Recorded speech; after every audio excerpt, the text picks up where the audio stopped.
ذی الحج کا مہینہ ایک بابرکت مہینہ ہے، لیکن اس کے پہلے 10 دن بہت خاص ہیں، انعامات برکتوں سے بھرے ہوئے۔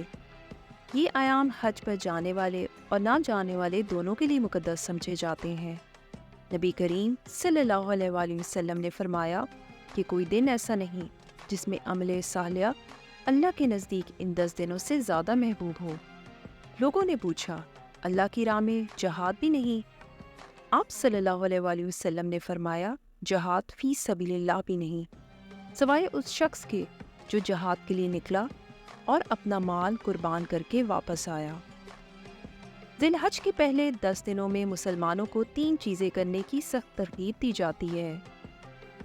نمبر 1، ان 10 دنوں میں اپنے ذکر اللہ کی یاد میں اضافہ کریں۔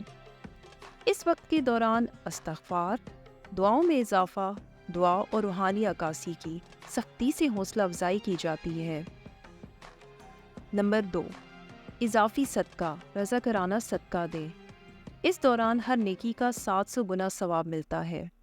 $10 عطیہ کرنے کا تصور کریں اور اللہ آپ کو $7,000 کا انعام دے گا۔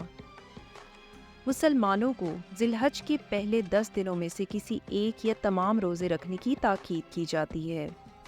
ان 10 دنوں میں ہر روز اللہ تعالیٰ روزے رکھنے والے مسلمانوں کو ایسا اجر دیتا ہے جیسے اس نے 1 سال کے روزے رکھے ہوں۔ لیکن جو لوگ 9ویں دن یوم عرفہ کا روزہ رکھتے ہیں، ان کا اجر دگنا ہوگا۔ اس دن کے روزے کا ثواب ایسا ہوگا جیسے مسلمان نے 2 سال کے روزے رکھے۔